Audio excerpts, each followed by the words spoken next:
We appreciate it. Appreciate the patience. I know it's been a tough night for all of you. Obviously, been a tough night for our community. Tough night, tough day for University of North Carolina, Charlotte. In just a couple of seconds, I'm going to introduce Police Chief Jeff Baker. He's with UNCC. He's going to go over some of the circumstances that developed out here earlier today. Just a tragic situation that he's going to go over.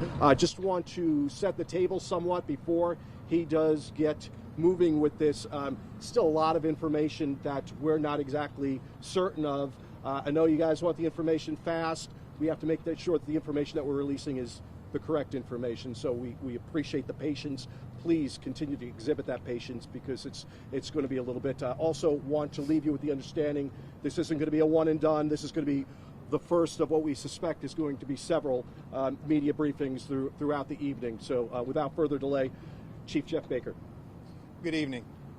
I'm here to sadly report we had the most tragic situation that it can occur on a campus at UNC Charlotte this evening around 4:40 p.m. Our dispatch received a call that a suspect was armed with a pistol and had shot several students. We responded.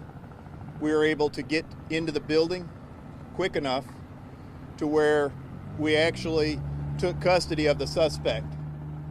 He was disarmed and he was taken into custody by our officers.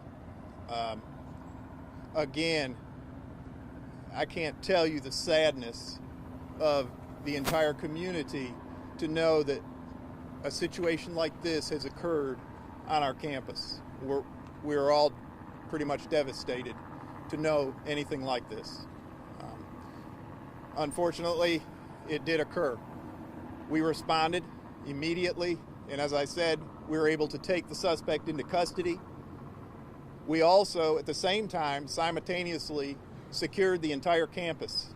We were able to lock it down through a system that we utilize, and we can simply press one button and lock down the majority of campus. We're able to do that. We're able to deploy all of our security systems that we have in place to notify the university that we did have an active shooter on campus at this time, urging the community to shelter in place immediately. Again, I just can't tell you the remorse all of us have, and I know everyone has throughout the Charlotte-Mecklenburg community, probably throughout our nation, to know that we have had this type of an incident occur on our campus. We'll take questions for the chief. How were you able to disarm or get him so fast? Did he just run out of ammunition or anything like that? I'm not really sure about the ammunition part, but I can tell you that our officers are highly trained, and we trained for this type of an incident, and we were able to get to the building, and our officers immediately, one officer immediately went to the suspect to take him down. Chief, what can you tell us about the suspect, and did he say anything? He said nothing, and you know, as part of investigation, we're not going to engage a suspect in questioning at that time. That's something that, you know, all of the wonderful backup we had from starting with CMPD, CFD, FBI, SBI, ATF, medic, I mentioned fire, just multiple agencies. There isn't one agency that didn't respond to our needs on campus. So the suspect was taken into custody, and as I said, it's not up to us to question him, but that's going to be an ongoing investigation held by CMPD's homicide unit. Can you confirm that there were 2 fatalities and 6 people shot? Can you confirm that? I can confirm that, yes. So we had 2 fatalities. We have 3 that are in critical condition and 1 that is not. Chief, was this a person a familiar face at all? Was he on the radar at all for you guys? No, not that we know of. Again, that's something that is an ongoing investigation that could reveal something like that, but I can tell you right now, it's not. He is not somebody that is on our radar. Chief, can you officially release his name? That's something that I'm going to wait until I get approval, because of course CMPD's homicide in conjunction with many other agencies, are conducting this investigation at this point. So before I disclose that information, I want to make certain that that's, okay with them. Chief, could you clarify? Suspect was a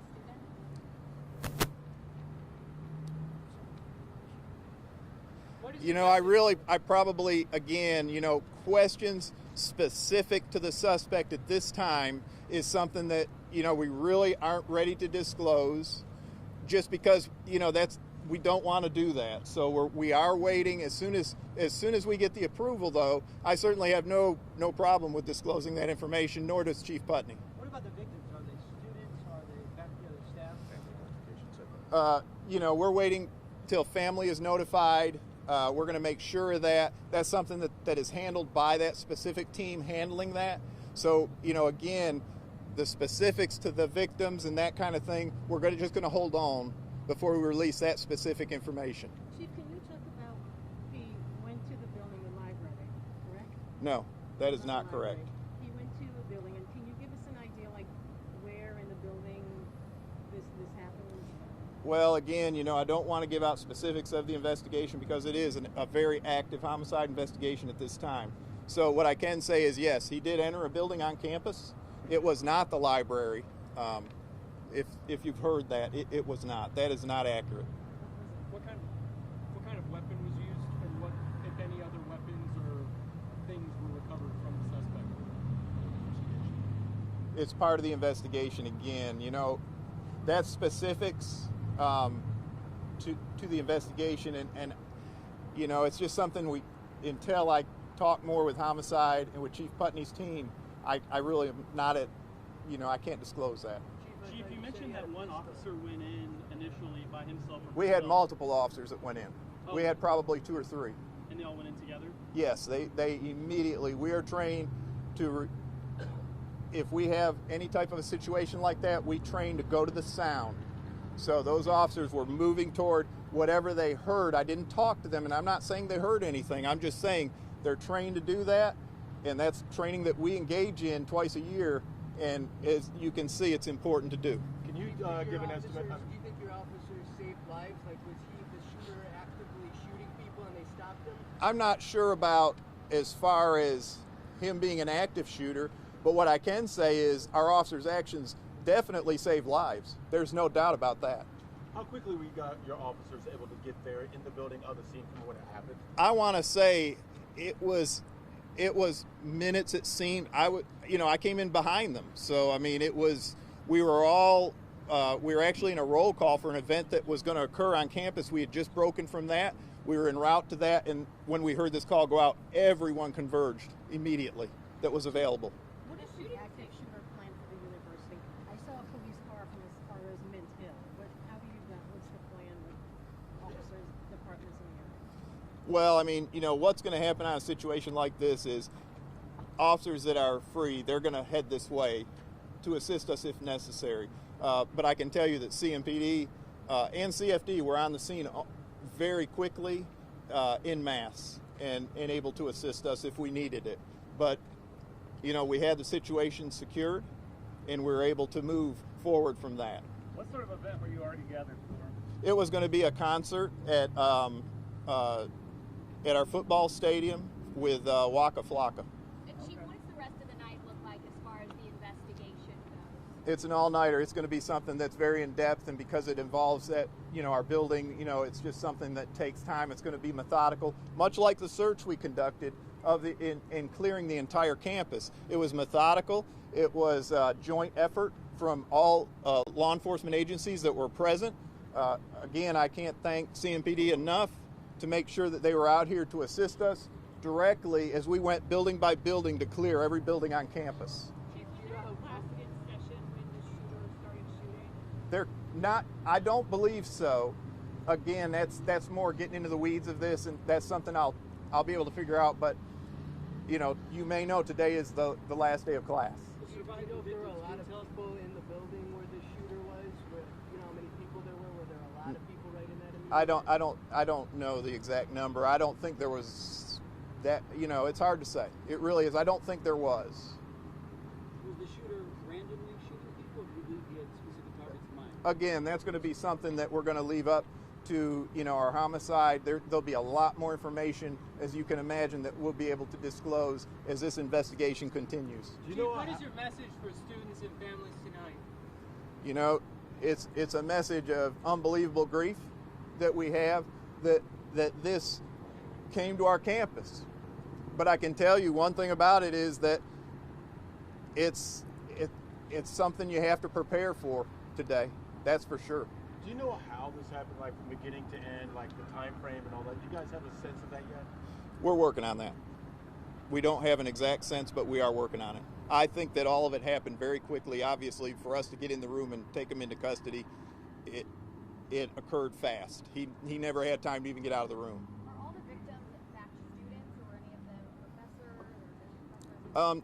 Again, that's something that we will disclose at a later date. Obviously, we're still working on unification, so you know we'll get to that.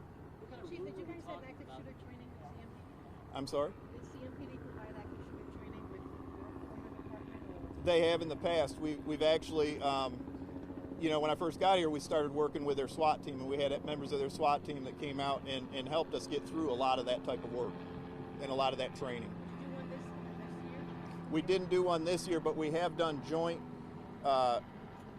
We have had joint training sessions, and we did have one. The most recent one that comes to mind is one involving the light rail. Before the light rail started running to campus, and we had a joint training session with that. Other than the shooter and 6 victims, how many other people were rescued from this room? The officers charged with? I don't have that exact number. Others now? There were some, yes. Do you have an estimation on how many students were in the classroom when this took place? No. I mean, I don't know that for sure. I mean, that's something that we can certainly figure out in time as we investigate. There's multiple ways we do that. But that's something we don't know exact right now, so I wouldn't want to say. All right, guys, we're going to let the chief get back. We will reconvene. We'll send out a time in the not too distant future. I would encourage everyone to follow our Twitter feed, and we'll announce a time when we'll reconvene for our next briefing. It'll be sometime this evening. I want to say thank you to all of you that have been out here and assisting us in this way in outreach to the community as well. Thank you. And you know, Chief Putney just brought something to my attention. We'd be remiss too if we didn't. Governor's here. Governor just arrived, and he will be available in just a short while, along with some of our other local politicians here, just eager to get out and speak with the community. When we do reconvene with Chief Baker and our other chiefs from fire, our representative from medic, and our police chief from Charlotte Mecklenburg Police Department. Hopefully by the next time we reconvene, we'll have some more information that's been vetted and confirmed, and get that concrete information out to you, to the community, so we can tamp down some of the misinformation that's been bubbling up. I appreciate the patience. I know it's been a trying night. I know a lot of you are on deadline. We do appreciate it.